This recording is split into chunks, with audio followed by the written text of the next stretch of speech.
Good afternoon everyone. आप सभी का स्वागत है आपके अपने यूट्यूब चैनल नीरज स्टडी 01 में। उम्मीद करूंगा सभी एकदम मस्त होंगे और एकदम स्वस्थ होंगे। आप सभी का सपना यूपी पुलिस वो आप जल्द ही साकार होने वाला है, क्योंकि आपका एग्ज़ाम जून के लास्ट में जुलाई के स्टार्टिंग में होने वाला है। आप सभी ने जैसे कि थंबनेल में देखा, ये बेंच है आपका भौकाल बेंच। भौकाल बेंच की क्लास नंबर 3 होगी। भौकाल नाम हमने इसको इसलिए दिया है क्योंकि भौकाल का जो मतलब होता है वो होता है रुतबा।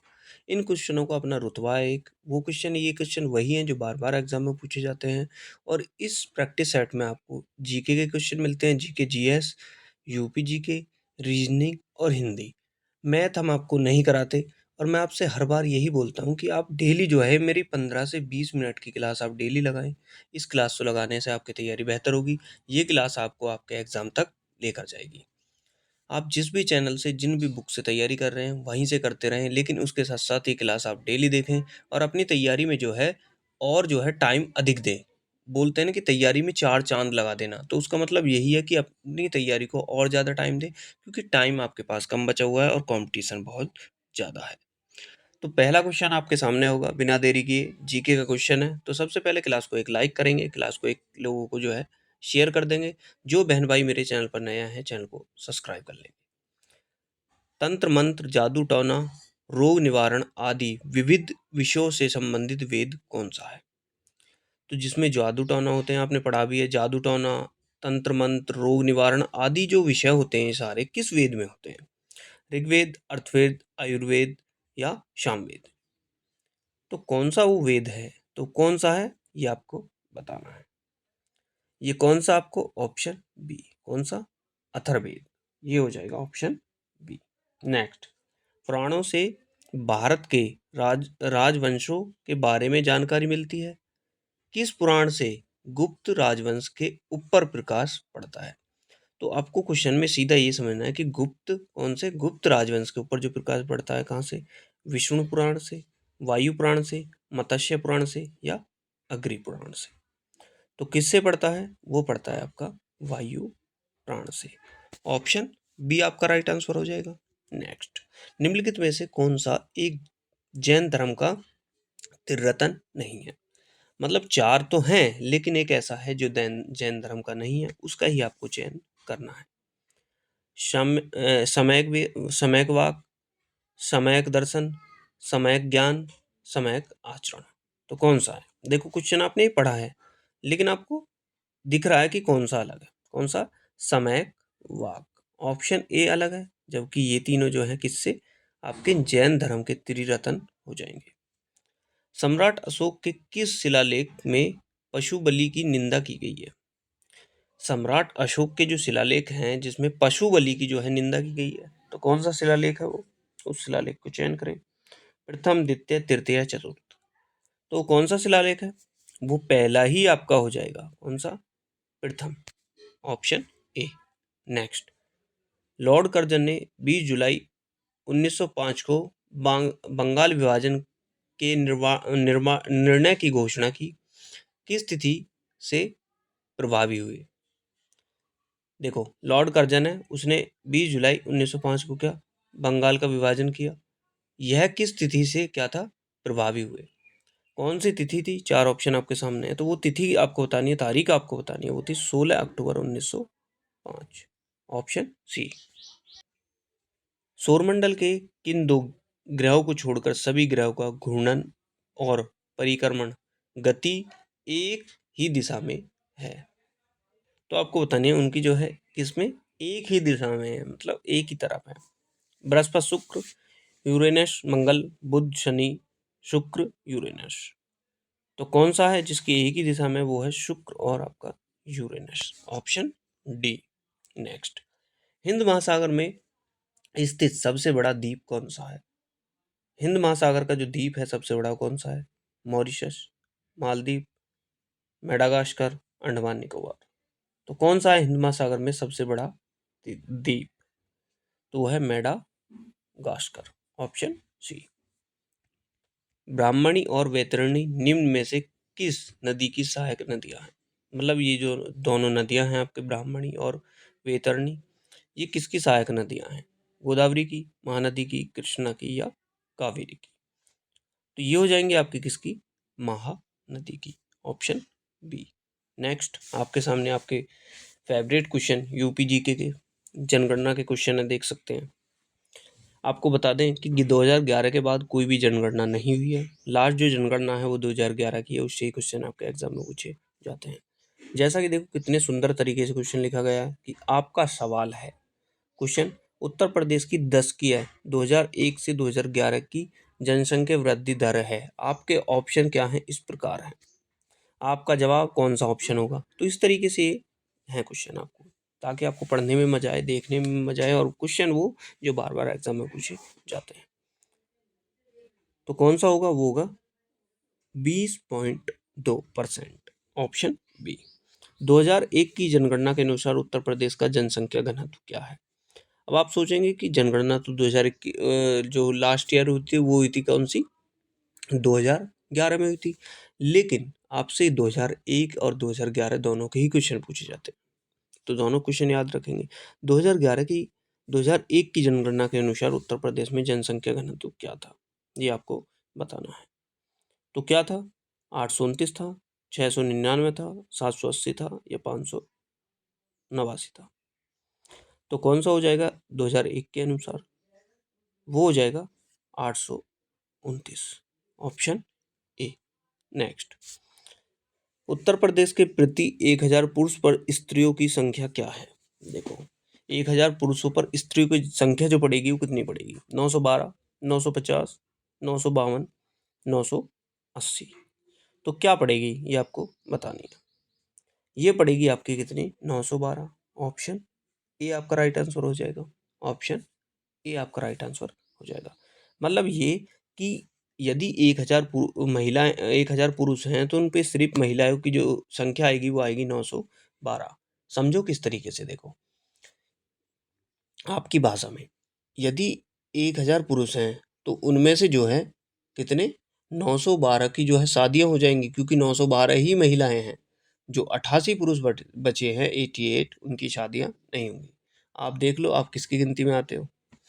2011 की गणना के अनुसार उत्तर प्रदेश में पुरुष की साक्षरता का प्रतिशत निम्न में से क्या है। मतलब पुरुष कितने पढ़े लिखे हैं, सीधी भाषा में ये है। कितने, 60, 73, 60, 77, 55 या 50। तो कितने हो जाएंगे पुरुष पढ़े लिखे, ये आपको बताना है। 77.3, ऑप्शन बी, किसके, 2011 के अनुसार।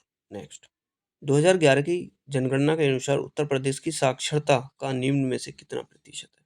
देखो साक्षरता का प्रतिशत मतलब प्रतिशत कब निकलेगा, सबका मिला के, महिला पुरुष दोनों का मिला के, तो वो परसेंट आपको बतानी है। क्वेश्चन में कंफ्यूज नहीं होना, कितनी, 67.7।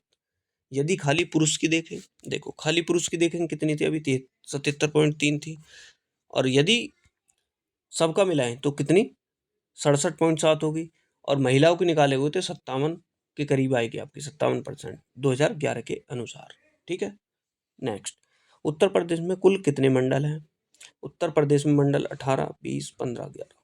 तो कितने मंडल हो जाएंगे, वो हो जाएंगे 18, ऑप्शन ए आपका राइट आंसर हो जाएगा।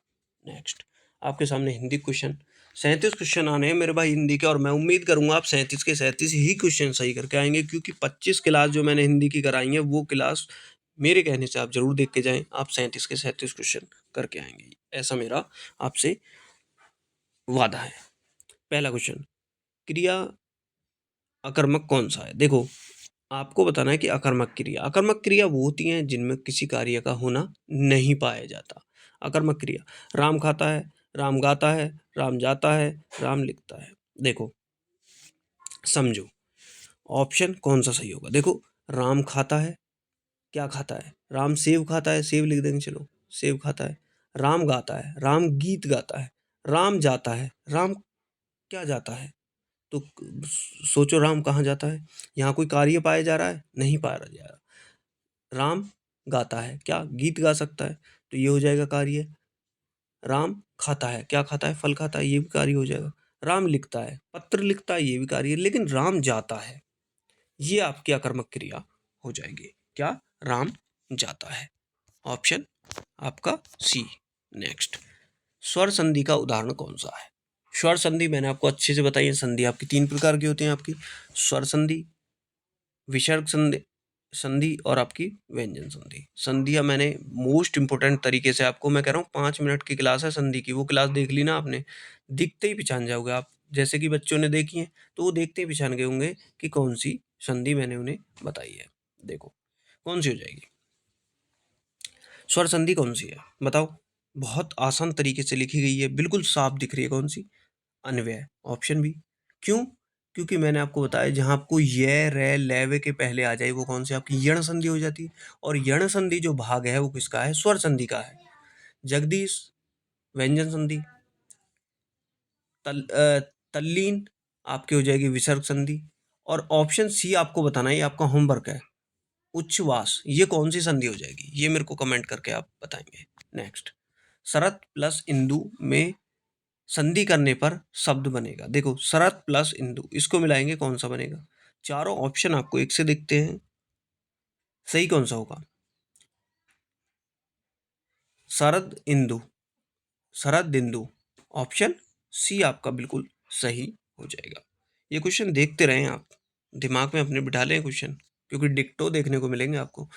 कौन सा शब्द अव्ययभावी समास का उदाहरण है? देखो, अव्ययभावी समास का उदाहरण आप सभी को पता है, समास भी मैंने अच्छे से कराए हैं। तो अव्ययभावी चिड़ी मार, मुंह मांगा, राज दरबार या मन माना।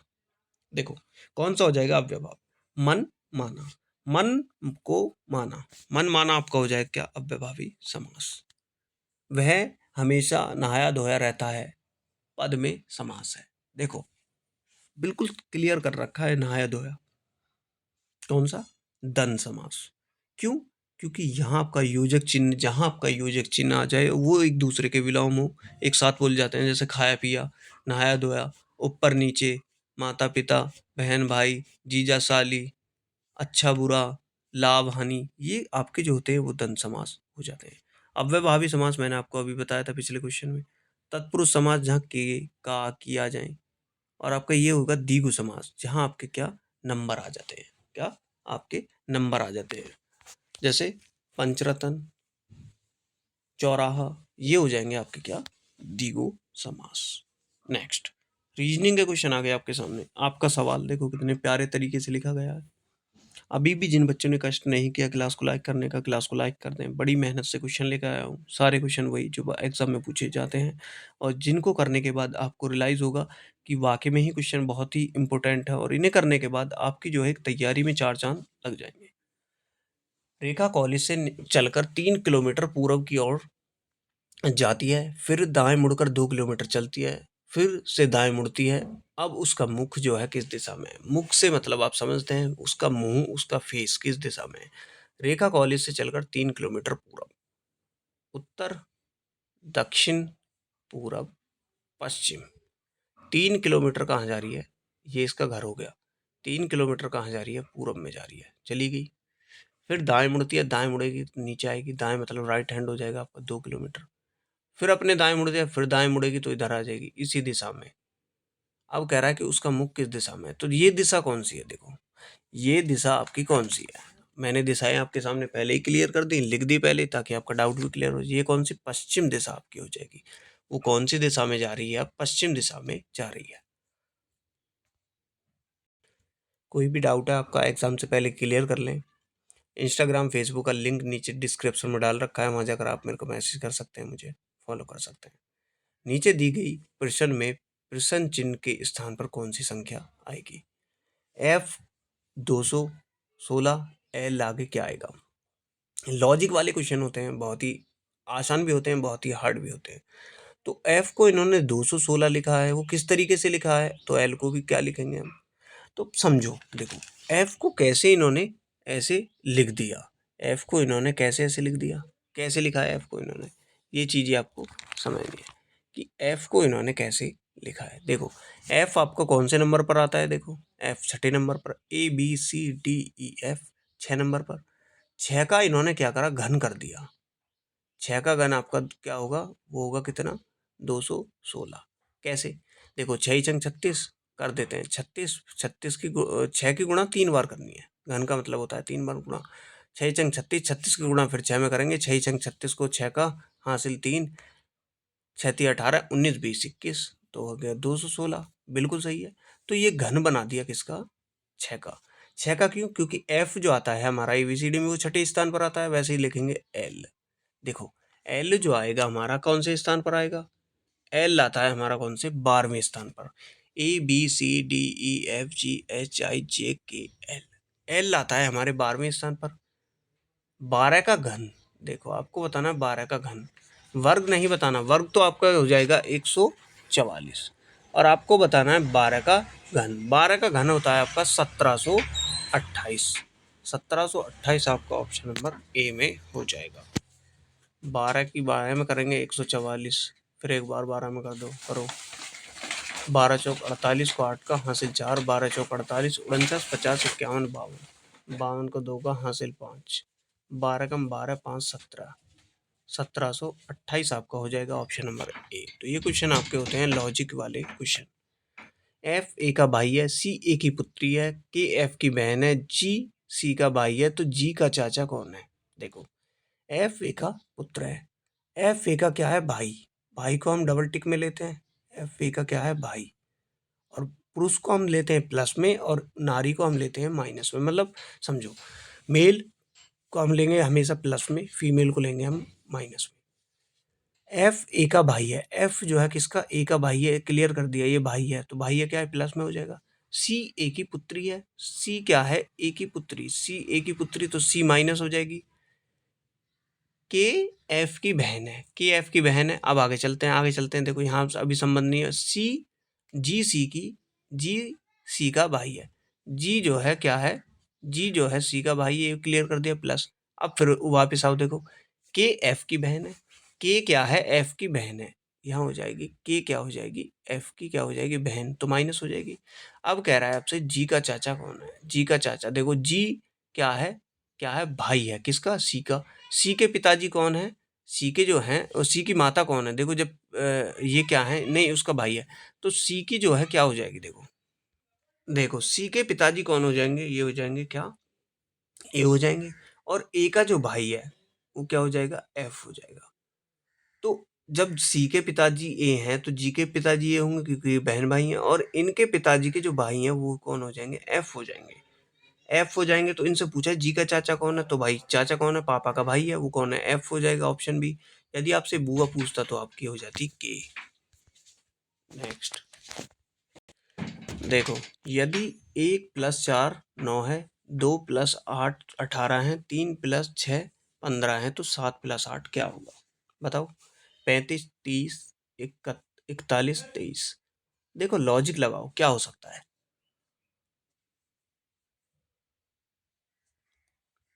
देखो जोड़े इन्हें, 4 1 5, तो 5 हो गया, तो 5 दूना 10, फिर भी नहीं हो रहा। माइनस करा, चलो कर लेते हैं, देखो माइनस करा 1, 9 आ गया। अब ये होगा 8 दूनी 16,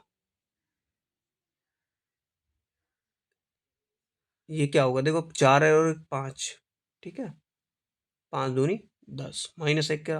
8 2 10, माइनस 2 करे 18 आ गए, 6 और 3 9, 9 दूनी 18, माइनस 3 करा 15 आ गया, 7 8 15, 15 में क्या करें? 4 माइनस करें क्या? 15 में करें क्या?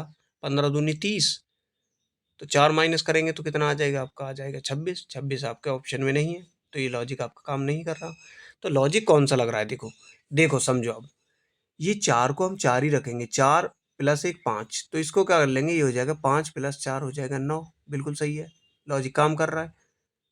8 8 तो ऐसे ही रहेगा, 8 और 2 आगे ये हो जाएंगे 10, 10 प्लस 8 18, ये 6 ऐसे ही रहेगा, 6 और 3 9, 9 प्लस 6 कितने हो जाएंगे? 9 प्लस 6 आपके 15 हो जाएंगे।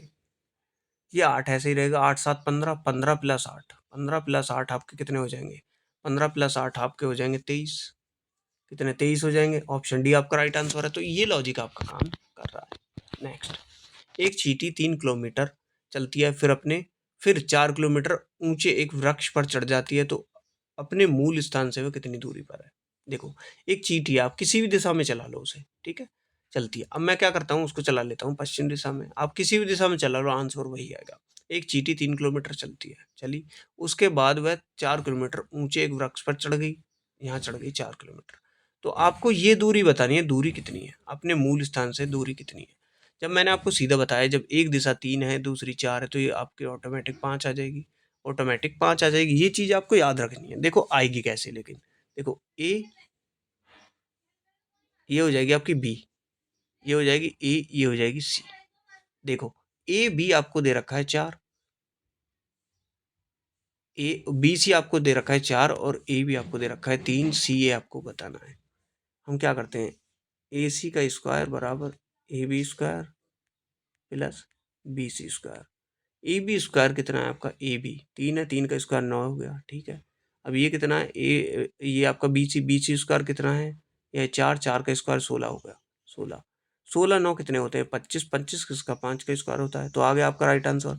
इस तरीके से होते हैं, लेकिन ये चीज़ें आपको याद रखनी है ताकि आपके एग्जाम में ज़्यादा समय ना लगे, ठीक है। नीचे दी गई श्रृंखला में प्रश्न चिन्ह की वजह पर कौन सा चिन्ह आएगा, मतलब यहाँ आपको बताना है कि यहाँ जो चिन्ह आएगा वो कौन सा चिन्ह है जो यहाँ आपका आएगा। देखो कैसे, देखो 3 दूनी 6, 6 दूनी 12, 12 दूनी 24, तो ये तो आपका काम कर रहा है इस तरीके से। 5 दूना 10 प्लस 2 नहीं कर रहा काम, नहीं कर रहा काम। तो इसमें क्या करेंगे, डिफरेंस निकाल लेंगे। 12 और 7 का 5 का डिफरेंस कितना हो जाएगा, 7 हो जाएगा। आगे डिफरेंस निकालेंगे, जब 7 में हम 12 प्लस करेंगे तो 17 हो जाएगा। भाई 17 हो जाएगा ना, नहीं 19 हो जाएगा, 19 होगा ना, हाँ 19 हो जाएगा। और 19 में 19 और 26 में डिफरेंस निकालेंगे तो 7 का डिफरेंस निकलेगा। तो पहले में क्या है, देखो इसमें क्या है, गुणा हो रही है, 3 दूनी 6, 6 दूनी 12, 12 दूनी 24, लेकिन 5 से हम जब जा रहे हैं 12 पर, तो यहाँ डिफरेंस वाला सिस्टम चल रहा है, कितना 7 का डिफरेंस। 12 से हम 7 प्लस करेंगे तो 19 आएगा, 19 से 7 प्लस करेंगे तो 26 आएगा। तो 7 7 का डिफरेंस यहाँ निकल रहा है, तो ये ट्रिक काम कर रही है, ऑप्शन सी आपका राइट आंसर हो जाएगा। तो ये आपका कंप्लीट प्रैक्टिस सेट था। जो बच्चे लास्ट तक बने रहे उनका दिल से शुक्रिया। जाते जाते क्लास को शेयर जरूर कर जाएं। धन्यवाद।